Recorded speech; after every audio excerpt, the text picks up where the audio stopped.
Sports Podcast.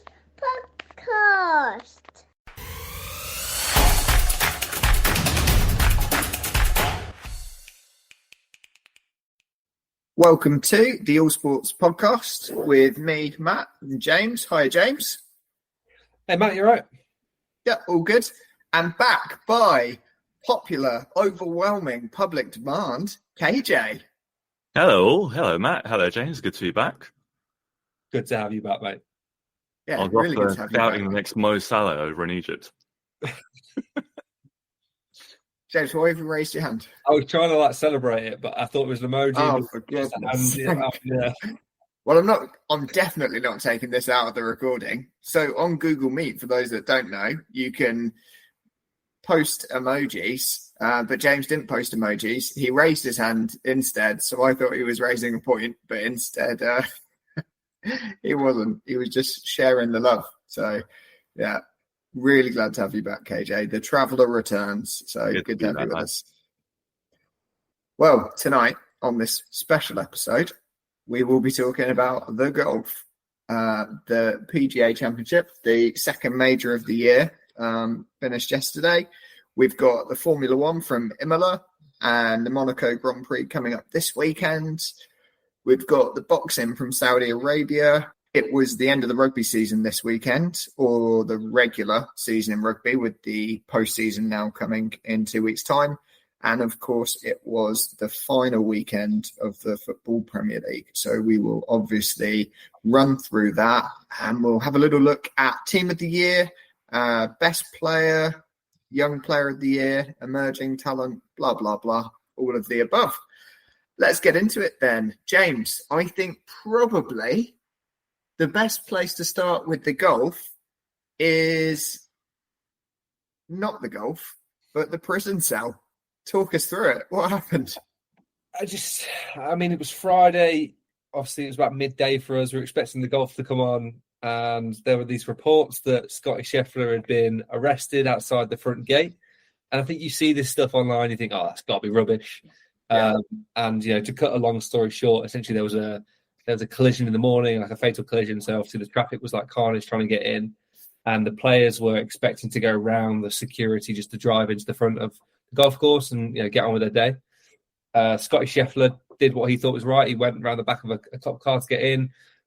Specific cop didn't take a liking to that, pulled him over and threw him in a jail cell. Well, he literally tried to pull him over, didn't he? He put his hands on the car and got pulled a bit. And I think that's why one of the charges was for second degree assault on a police officer. So yeah, charging the best golf player in the world with a felony on the eve of a major has got to be a new one. Mid-major, but not just a golfer. The number one golfer in the world outside the golf course that he's trying to drive into. I can see a public apology probably coming out, because it was obviously just a mix-up of communications, but it felt like they maybe should have resolved that then and there. He didn't need to get slammed against the car, put in handcuffs, and taken to jail, put in his orange overalls, have his fingerprints taken. Seemed a little bit excessive. But he still managed to make it back in time for his tee time and still shot a very good Scheffler-esque round, right? Yeah, it's just the ludicrousness of the situation just getting more and more escalated. Like, obviously, tensions were quite high. Like, someone had died. Everyone was quite on edge. But to bundle in who they must know who it is, it's outdoor, like outside the front gate. They know who this guy is. They've thrown him in a cop car. They've driven 45 minutes away to a booking station, thrown him in a cell. I do think the coverage was a bit over the top. I don't know if you saw any of it on Sky, but they were talking about it like Scheffler had died. And they were also trying to reiterate every single time, like, oh, someone's died. But Scheffler had nothing to do with that. This is like a completely different situation. Like, they were really trying to protect the brand, I think. But yeah, lucky or unluckily for Scheffler, however you want to put it, they put all the tee times back because of the accident. So he still managed to make his tee time. He had about 45 minutes to warm up and went out and shot 5 under par 66, which is one of the better rounds of the day. It was one of the better rounds of the day, but it felt like everyone was shooting 5 or 6 under par all weekend. Yeah, we'll get onto the scores a little bit in a minute. But the Scheffler, I don't know if you saw the quote he made. He was doing his press conference after his round. He said, "I was warming up in my jail cell doing my stretches," which is the first time I've ever done that. And it's just like everything was coming out. Even at the mug shot, that looked fake to begin with. That was real. It was just mental. The charge sheet as well. Did you guys ever watch Question of Sport back in the day? Yeah. All right. Okay. So do you remember that little segment that was always about what happened next? Right. Yeah. So I'm thinking to myself, I got these like visions of like a cop car pulling up, and you got Scotty Scheffler kind of coming out and like pause it there. What happened next? Yeah. Would love to see that. Mental. It was just nuts. But yeah, I mean, he managed to come back in. He obviously played well on the Friday, not so well on the Saturday. I think the big point to his Saturday round was his first over par round in something like 2 years. And it was the first round that his caddy has missed. So his caddy's son was graduating. So he missed the Saturday and they put a fill-in in.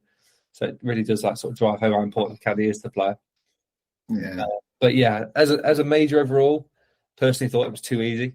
The scoring was too high. There was a stat that, so Valhalla Major, the total field was 214 under par, which is including cut players. Maybe I don't know. It's just the stat that I saw. So 214 under par, including whoever it includes, which is the best ever major scoring for a field. The next best is 40 over. So it played 254 shots easier than anybody else. Whatever. Yeah, that's not a major championship should be more challenging because everyone was just putting everything. It felt like. It was, but Thomas made a really good point that once you take firm greens out of it, it's the defense is gone for these guys. Like you can make it as long as you want, but they're hitting 240-yard irons these days. Like there's no lead that's a defense for them. So once the greens are soft and they just fire at pins, you're going to get scores like this. Only 4 players went over par. Ryan Fox +2, Jaeger +5, Wells +6, Todd +9. Is that from the cut players? Yeah, that would make sense. Everyone else, and only two players were even par. The other 72 were all under par. That is ridiculously easy. But for big winners and losers of the weekends, obviously Scheffler got his first major. He's got an Olympic gold medal, so he's won big before, but hasn't won any event in 2 years, I think. And me and Matt actually mentioned it last week. He's a bit of a bottler, that was the monkey on his back. So he's clearly got that off. Well, I thought he might be playing a little bit too short for such a long course, but it didn't play that long. It's a bit We played longer at the Belfry. They played 7.609. So the last couple of years or so, he's got much more speed, and he probably hits it as far as 99% of these pros. Yeah. But yeah, he played unbelievably well 4 rounds. Like he opened with a 62, which is the joint lowest major score, and he's got 2 of them in an opening round. Quite a few of the players started going on a run, both on Saturday and then on Sunday. We were obviously paying a bit closer attention and cheering on Victor Hovland, doing it for Team Europe. Shane Lowry had a plunge for the win on Saturday, shooting the joint record 62, as Scheffler did on day one. And then Bryson DeChambeau, he went for it on the final day as well and got his runners-up medal. But he's I wasn't cheering for him, and I still find it quite difficult watching his putting stroke. But there's something likable about him.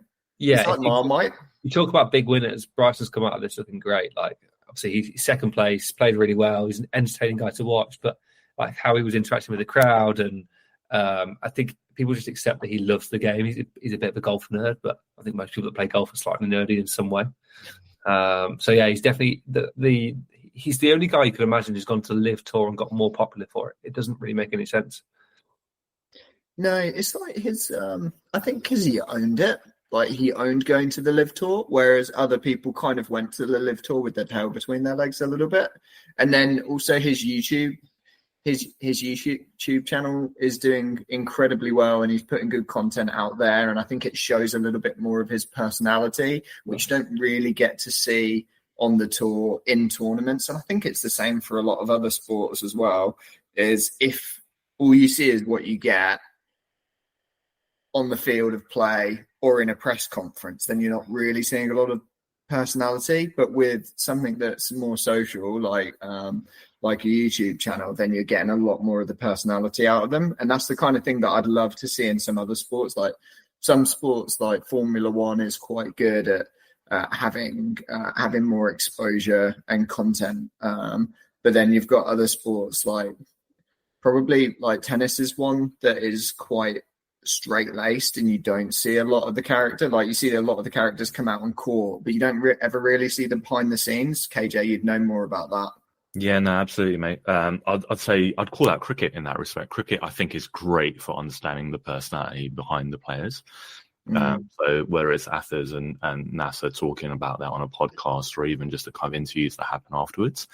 But yeah, I feel like it's one for a pod in itself, right? About how the culture of sports across different sports has kind of gone up and down over the years, right? I mean, even if you look at football, the likes of like a Paul Gascoigne or someone like that, back in the day, Vinnie Jones, whoever they were, they could kind of just have a bit of a mess about and still be amazing on the football pitch. But actually, it raises an interesting question, which I wanted to ask you guys, right? So, James mentioned that the golfers these days are pinging it, no matter how far that hole is. Is that down to the overall improvement of conditioning? Is it down to any kind of technology within the clubs? Like, what is it, or is it a combination of both there? It's both. Yeah, it's tech in the clubs, and golf is 20 years ago, or however long it was, 25 years ago, Tiger came onto the scene, and he was the only one that was really going to the gym. The rest of them were just hitting balls all day. John Daly-esque physiques. Yeah. Now the science behind it is so much bigger, flexibility, strength, fitness, all this stuff. And then obviously the tech has got so much better. Like maybe every 3 or 4 years, the tech jumps another level. So they're actually, I don't know if you've seen any of this, like the golf ball rollback is like quite in advanced stages. So they're going to take quite distance off the ball they're able to hit, which I think is good. They're not going to keep making. Do you know how they're doing it, James? Yeah, how they're taking the distance off the ball. Designing the ball that's going to let it fly, or if it's 20% less far, whatever it is. It's about the ball they use. So by 2030, I think all amateurs will have to use the same ball as well. So it's for the whole of golf, not just professionals. Yeah, I think it's good that they're doing it across all of golf. The thing was, like 25, 30 years ago in golf, it was about touch, and it was about feel and rhythm and swing. Now biomechanics has come into it, like hip rotation, flexibility, core strength. Like these aren't words that were used in golf 30 years ago. No, it was very much seen as a middle-aged guy sport that these guys just really good hand-eye coordination, and now they're a bit more athletic than they ever were. Like you're seeing, Rory McIlroy's 5'8" and he hits the ball 350 yards. Like that's not just because he's good at golf; that's because he's incredibly strong in the areas that he has to be. Rory's a good one for it. And then it's also an understanding of it as well, like having the biomechanics, knowing how the body works, like the science behind it. They've got another level, so they know everything is completely optimal. And I think that's happening across the board, right? In every sport, pretty much. Like you see these guys, topless on whatever magazine cover, and you know that they're pretty much working out no matter what the sport is. You kind of like rack your brains as to at what stage it's going to get to for snooker to kind of come along, and you got snooker players like wearing their waistcoats and then when they take them off. But we'll keep it clean on the pod for now. But I think that's a good point. I think that's really interesting with snooker, because the more physically fit you are, the stamina you have in terms of mental capability too. Like I don't think we're too far away from that. I was just going to speak about the women's golf for a second, and with Nelly Corder, like what her point of difference is really. Like I don't know if it's just the technique and the talent, because physically she's fairly tall, like she's got the levers, but she's not like got the Brooks Koepka kind of muscular physique of powering it. Yeah, but she's not hitting 350, is she? She's not. She's just so consistent. She's got the most textbook technique. If you've seen her swing in slow motion, it's like you couldn't be any more perfect in terms of like where she gets the clubs. Watching actually the tailor-made YouTube channel videos with Rory McIlroy, Tiger Woods, and Nelly Corder.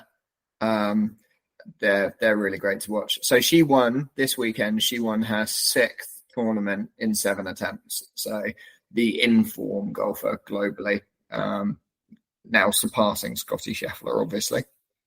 Yeah, she didn't get thrown in a jail cell though, so she didn't. Two very different weekends. Definitely. Well, the weekend before, Scott Scheffler was having a baby, and now he's spent a few hours in jail. He's had a tough week. Crazy midlife crisis. Right, that'll do for the golf. I think we'll keep rattling through. We've got a lot to chat about for the rest of the pod, so we'll jump across what else was happening this weekend. So we had a full weekend of Formula One, obviously at Imola, 30 years on from Senna's death. Verstappen equaled Senna's pole record as well, so there was nice little link there. And Verstappen obviously won the Grand Prix again, but he didn't have it all his own way. Did either of you guys manage to catch it this weekend? Yeah, I watched Friday and Saturday live-ish. I didn't see the race Sunday, but I mean, most of Friday and Saturday, Verstappen was very unhappy. He put his practice in. I think he went 3 laps in a row, losing it on the same corner. That just couldn't keep the car on the track. And then in qualifying, by all accounts, he didn't have the fastest car or the fastest setup, but he just put in one of those Verstappen laps where he pulled out a pole position. Yeah, and I think that's the sort of thing where he shows that he is not just fastest car. He's also one of, if not the fastest driver. But Lando gave him a run for his money in the race, though. McLarens were looking fast in qualifying and all weekend. And I thought Max probably had it with 15, 20 laps to go when he was, 10, 12 seconds up. Yeah. And then Lando just chipped away at it until the very last lap, where he was about 6/10 of a second behind. So brought it back to within a second. Max has had it all his own way, if not 12, 20, 30 seconds ahead of the rest of the grid. So really going to be interesting to see what happens now we're on the European stretch of the Grand Prix.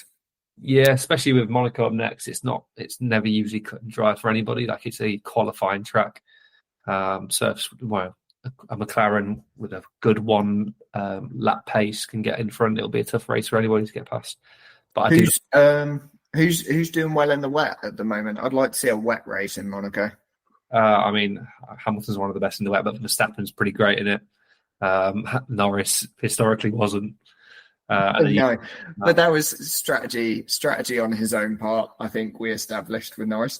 But I mean, is there a team car at the moment that is set up and doing better in wet? I don't think anyone stands out at the moment. It's just individual drivers at the minute. It's also Monaco as well. It's whoever can master slow speed corners. Yeah.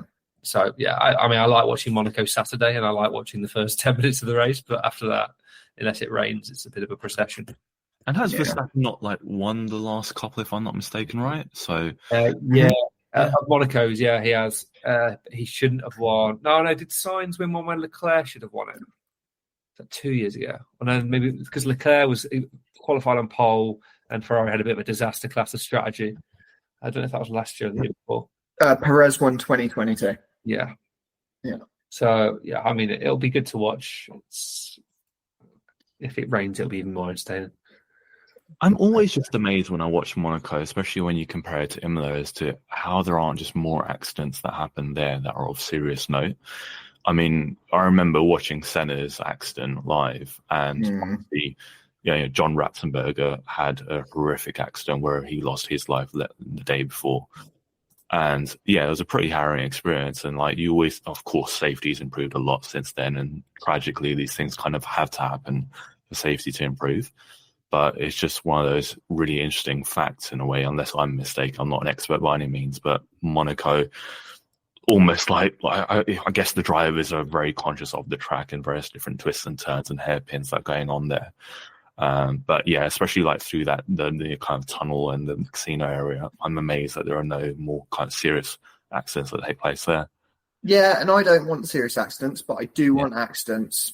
I'm here for the crashes. I'm here for some nice, safe, friendly crashes. Clara too, I'll admit. She asked to watch highlights of crashes, so it's in the blood apparently. You should be watching Daytona or Indy for that, I guess. Yeah, definitely. So we'll be watching out for that one this weekend. I'm predicting McLaren. I'm gonna call it. Lando to follow up. You're screwing your face up, James. No, I think I just like the story of it. I want him to follow up his first ever career victory very, very quickly with the second. Leclerc will end his Monaco bogey track. That's a nice story. A Monegasque driver getting a win on home soil. Yeah, he always qualifies really well there as well, and he seems to have a nightmare for what one reason or another. 1 year it was strategy. 1 year he didn't even start the race. So yeah, he's quick around there, and they've got some upgrades coming with him. So hopefully Leclerc.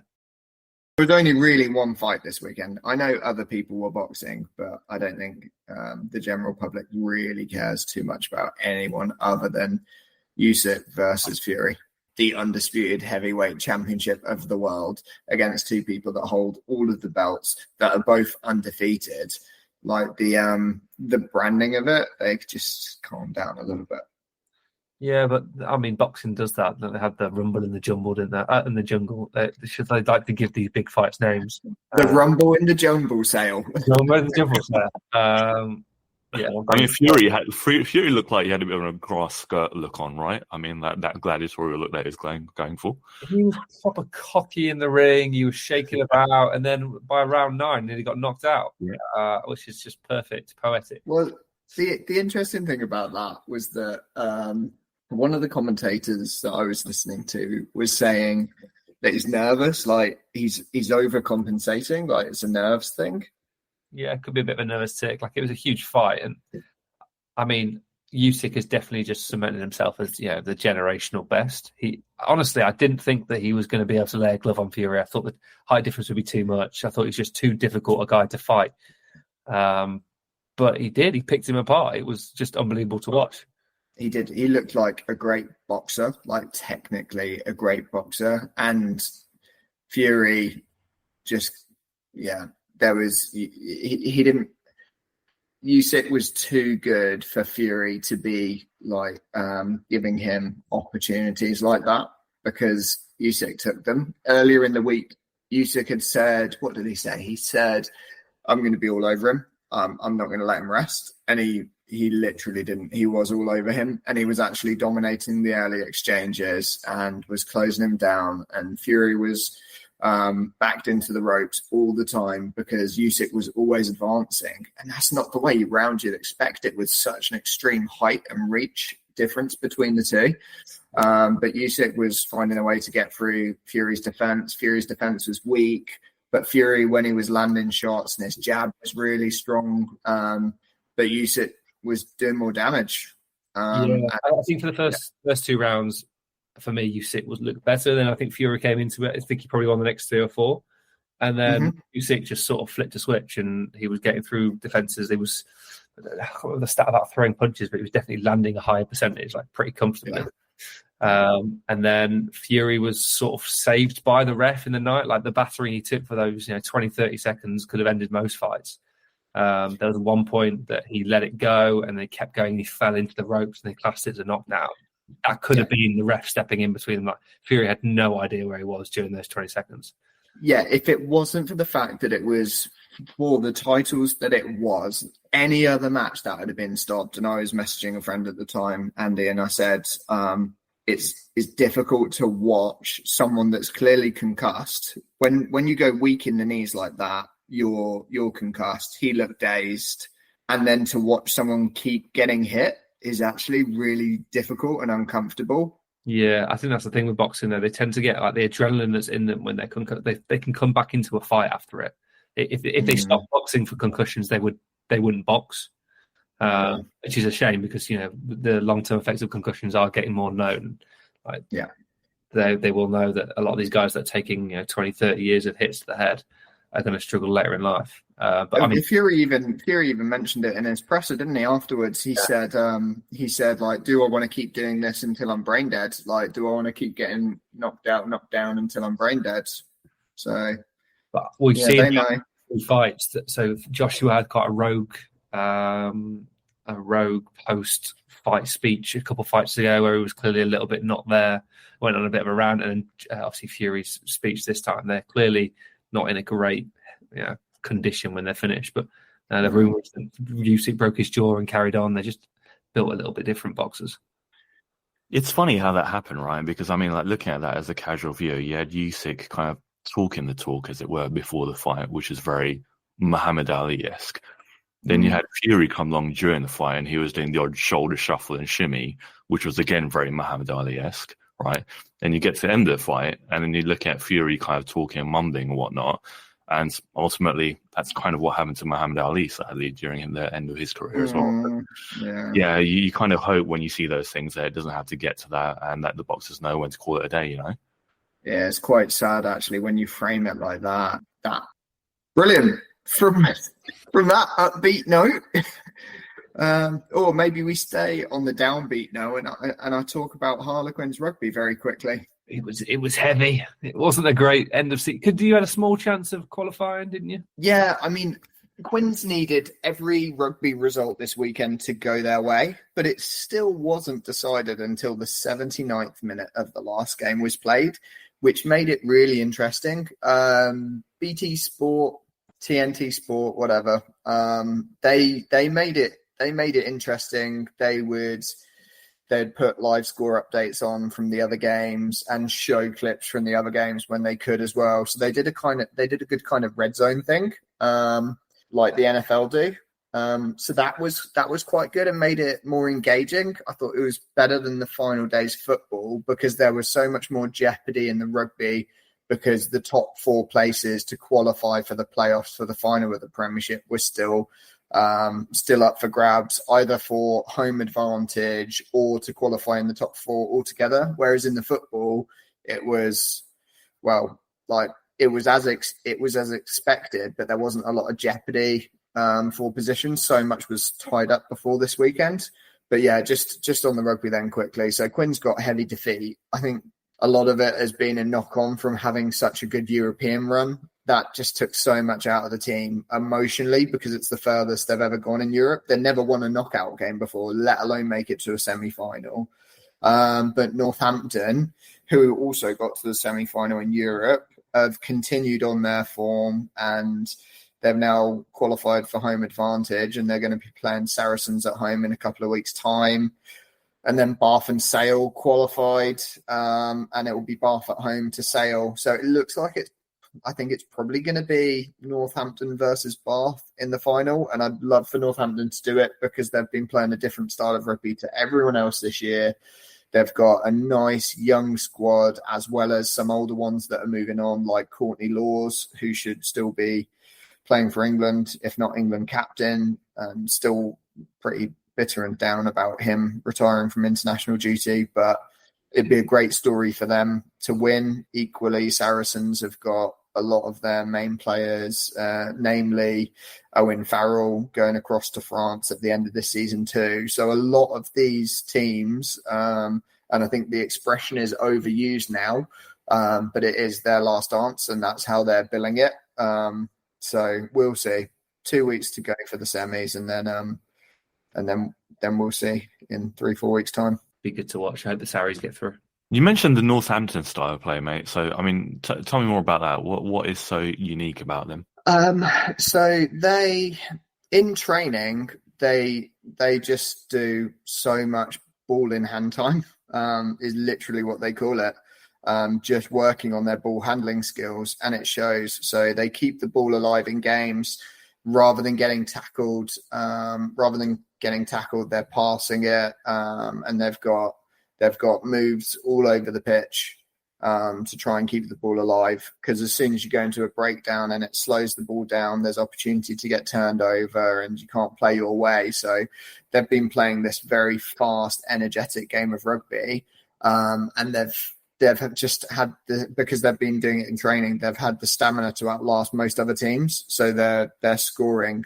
They're number one in the charts for scoring in the last 20 minutes and the last 10 minutes more than any other team. I think it's in Europe. So it's really showing in terms of their fitness. Mm-hmm. It sounds a bit like the Arsenal of the Rugby League or the Man City. Yeah, it doesn't. It's not like you need to learn to get hit. They know what it's like. They've been doing it their whole lives, and tackling now you can do it on bags most of the time. I think it definitely makes sense. Didn't know that. Good bit of information. Listening to 6 hours of rugby podcasts a week and watching 6 hours of rugby a week pays off for something. Fair point. And into the final sport of the weekend then. Yeah, the final weekend of European sport. Top divisions finished this weekend. European sport. Wow. European League. So you've closed off all sports for the rest of the summer. I have done. They're all done. Cricket. Don't bother. Do you want me to cut that out of the pod, or should I just keep it in? Yeah, cut it out. Why not? This is what Joel does. This is his role. He summarises the Premier League, and then I get involved in the nitty gritty. So the Prem. Well, talk to me. What game had your guys' interest this weekend then? I mean, obviously with the Prem finishing, my family is a little bit Liverpool skewed. So we were trying to flick between the City game, obviously if it was interesting, and watching Jurgen's last game at Liverpool. So we watched a bit of both. Obviously City scored after a minute and 20, and then everyone was like, oh, right, okay, there's not going to be much of a game. Scored again early-ish, and then when West Ham scored, we flicked over to get a bit of the drama. And I thought West Ham could have scored again and made a real effort of it. But once the third goal went in for City, I think it was sort of done. And weirdly enough, they've been at stages where they were 8 points behind. I don't think anyone really thought they were ever out of it. People just knew they would go on this sort of end of season crazy run. Yeah. Which is exactly what they've done. They just throw levels for the last 10, 15 games that no one can really keep up with. And if you don't go to City and try to win, this is what they do. They'll beat everybody else. Is it boring or is it interesting? It's boring for any sport. If one team dominates, it's boring. But it doesn't mean it's not good. Like what City have done, winning 4 Premier Leagues in a row in one of the most competitive leagues in the world is impressive. There's no way of saying it's not. Is it up to every other team to get better, or is it up for the regulators to level the playing field? Yeah, the big cloud. Because they've cheated. Because they're cheating still. So correct. 115 charges. If you put that on it, there's an asterisk over the last 10 years. There is, but there won't be. So I heard that the charges are getting brought against them officially this November. Yeah. Mm-hmm. Similar, yeah. But the thing is, the Premier League is just going to open themselves up to so much counter-suing from every other team that feels like they've been wrong done by City taking points to them when they've cheated. Someone's gone down and lost 100 million. Yeah, I'm so pleased that Arsenal won the Premier League this year, by the way. Yeah, that's Arsenal, well done. So I don't know how they'll be able to punish them for things that have happened over the last 5 or 6 years. I'm not smart enough. I'm not a lawyer. Anything that they do, someone's going to be annoyed about. I'll be honest, James. There are probably people less smart than you that are making the decision. So don't do yourself a disservice there. But the funny thing is, right, I don't know if you guys happen to see this stat. It's a really interesting stat about the viewership of yesterday, right? So Sky Sports come out with this stat that talk about the viewership of, I think it was 61% who tuned in to watch Jurgen Klopp and his final moments in at Liverpool.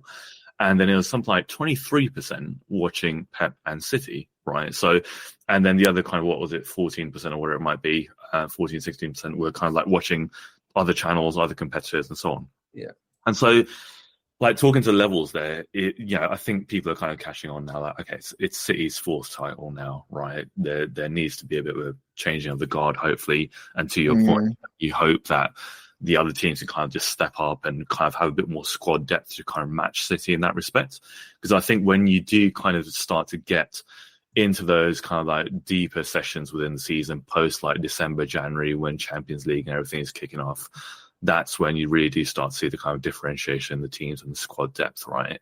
But, owing to those percentage stats I just kind of threw your way there, it showed me, and I think like a lot of people in the comments were saying, I think it was an Instagram post or something like that, in terms of levels, right, you've got a club like City where, let's face it, okay, like there's a certain amount of success that's been bought there. But in the case of Liverpool, it's still somewhat authentic, we can kind of call that, relative to City. And obviously Klopp has his story being there for 9 years. and there is a lot of kind of emotional time. And it made me wonder, right? I was kind of like out on my jogs there. I thought to myself, well, okay, well, let's assume that Liverpool supporters are, of course, watching that. But what about the Man United supporters? Like, they might be watching that as well, because there are a lot of Man United supporters who are commenting on that, saying, we're Man United fans, but, we respect what Klopp has done. Maybe there was a part of them that obviously didn't want to see City lift another trophy there. But yeah, I really do hope it would just be nice, I guess, like as a kind of impartial viewer, to see someone else lift a trophy and certainly give them a run for their money up until the final day again. But yeah, it's a shame that Arsenal had to miss out in that respect. Yeah, they did really well. They just weren't quite clutch enough. Like they dropped 4 points against Fulham. They lost to Villa 4 weeks ago. They definitely had chances to put it away and haven't done it. Yeah. James has got a bit of a hay fever there, so I can add to that. So effectively, the situation as things stood is that Arsenal, of course, had the chance to grasp it at the last minute. But when they went down a goal, I think they were kind of thinking they're like, okay, we need to kind of grab the game by the scruff of the shirt and pray for the best as far as the City game was concerned. But like when you look at the kind of the teams of the season and so on, there are a lot of pundits who come out with that across BBC and Sky and so on. There were a fair few Arsenal players within that Premier League team of the season, right? You've got of course the defensive line was absolutely phenomenal. Gabriel, Saliba, Ben White. Ben White had a bit of there was a bit of indecisiveness about whether he should really be in that team. There were a few other kind of contenders from the likes of Anthony Robinson and Doughty from Luton as well. But you've got Declan Rice, you've got Saka there. Saka again, a few people were kind of indecisive about that as well. But that could be a nice segue into, I guess, our teams of the year as well. Yeah, it's interesting to talk about people like Ben White, because Arsenal's defence did something different this year. But I don't think it had anything to do with Ben White. I think what he did fine defensively. He was fine. His points, if you look at his fantasy Premier League points, they were coming from assists and contributions at the other end of the field, and I think he did that fairly well. But I don't think he's one of my top defenders of the year. But I'm probably quite traditional in wanting defenders to be in my defending team of the year rather than Roberto Carlos or Ashley Cole, who are just wing backs. I've got to shout you out there on the fact that I did pick Declan Rice within my FPL draft team, and everyone was having a good laugh about that. I was hammering you to say that he was defensive midfielder and he wouldn't be contributing, and he popped up with 40-yard screamers and assists all over. We saw I think we actually, and you probably read it well, but we saw the talent that he's actually got as a football player. Yeah, he was more than just a holding midfielder this year. Yeah. I think he's probably, I know it's 100 million. It's not like they've popped him from nowhere, but he was definitely one of the signing of the seasons. On the Ben White thing, obviously he's played a bit of everywhere. He's played like defensive midfield for Leeds. He's played at centre half. He's played at right back. He's just a good footballer. Like, you can put him in a team and he'll do a job. Yeah. He's been way better going forward this year than I thought he was going to be. I'd probably, like, in terms of right backs, I'm not sure there's that many people who have been better than him, and he's been in a team that's kept some of the most clean sheets and one of the best defensive records. So I would probably put Ben White. It's easy, isn't it? Oh, and next to Saliba and Gabriel, yeah, probably looks quite easy. The fullbacks in football, they just play full centre halves, and it really frustrates me. They play. Have you got Matt on the right wing now, James? Oh yeah, Matt at Man City with his 0 assists, 0 minutes played. Hell of a season. But yeah, the Pep and Mikel Arteta have ruined centre halves for me. They're playing right back. Akanji's playing left back, right back, plays wherever. And you just got these banks of four that are impenetrable. Like that City versus Arsenal game was just 8 defenders on the pitch and no one scored. Shock. Yeah. So yeah, I definitely missed the Roberto Carlos's and recently the Trents and the Robertsons, who are the bombers. They're up and down. They're the highest assist makers. That's proper football fullbacks. But team of the year. Have you got an 11? I've got an 11 right here. I do. I've used my fantasy Premier League and I've gone into transfers to put my team on the board. That's shocking. I want to hear yours. Data-driven decisioning as always. It is data-driven decisions, yeah. Can't go wrong with Fantasy Premier League. What I will say, and part of my disdain for Pep Guardiola, he doesn't care about Fantasy Premier League, and he obviously doesn't play it. Everyone else is clearly playing it because they wait until 60 minutes to sub players. Pep Guardiola doesn't care at all. Yeah, fair point. Yeah. Anyway, Pickford's my keeper. Anyone else got anyone better than Pickford? I went with Vicario. Oh, I went Pickford as well. Why did you go Vicario, James? Do you think Tottenham are a better team with him? Yeah, they are. And given the way that Spurs play, they have such high lines and so much is dependent on having a good goalkeeper. Coming to the league for the first year, I think he's been a good signing. I think he's been solid. He makes some unbelievable stops at times. I just think he's a super goalkeeper. Good season. All right, let's get straight into defenders. We're only picking 4. Do we have to pick 4? Oh, I've gone with a 3-4-3. Yeah, I've Okay, fine. Go on then. All right, I've got Saliba, Gabriel, and Virgil. Oh. See, it wasn't Virgil van Dijk's best season, but he's still an incredible defender. See, you could argue that it could actually low-key be one of the better ones because he's got back to his best. Yeah, I mean, look, okay, you've got people like Fabinho who haven't been in the team, obviously. He had more of a season of 2 halves, though, didn't he? Yeah, but you see, the fact that he covered for so many holes within that team as well, right? The goalkeepers were absolutely a riot at times. Again, the guy just stands up when it matters and really just does captain and really just has that element of leadership. And he's just a brilliant defender to have in your team where he inspires a lot of confidence, I guess, right? So yeah, I've gone with him plus the back 2 from Arsenal. James? I have gone Saliba, Akanji, and Van Dijk. I only put Akanji in there because for the 15 million they paid for him a few years ago, he's just been outrageous. And this year was probably his best. He just looks, it doesn't matter where you play him, he always looks great. So I have gone for Saliba, Walker, Branthwaite. I'm kicked out one of my extra ones because we're going 3-4-3. But Branthwaite has been one of the players for me, and I know he's getting a lot. He's getting a lot in terms of his forward play, but I think like what's turned Everton around is like the confidence that he's played in, and I really want to see him get the international call up that he deserves. Yeah, he's definitely been the breakout player of the year. I can't imagine he'll be at Everton next year if their FFP woes are going to carry on. He'll probably be the big sell-off that they need to pass. I think it'll be good, but I mean, Gabriel, Saliba, Van der Ven, Van Dijk. There's just been some unbelievable centre halves this year. Yeah, I'm gonna go straight into my midfield. Okay, Foden, Palmer, Havertz in my midfield. And can you guess my 4th? got to be Roger in it. No. Odegaard, Rice. Have we said Rice? No. No. Jared Bowen. Oh God. Why? Why are you upset about that? Every podcast needs to have someone with terrible football takes, and they're just you. That's not fair at all. He holds that team together. What to a 12th place finish? Where do they come? Yeah, they'd have been relegated.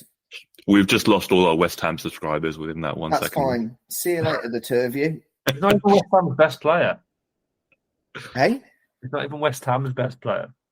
He holds the whole team together. He is what they've built their team around. No, Lucas Paqueta's their best player. It's by quite a distance. He had a hell of a lot. He's their most talented.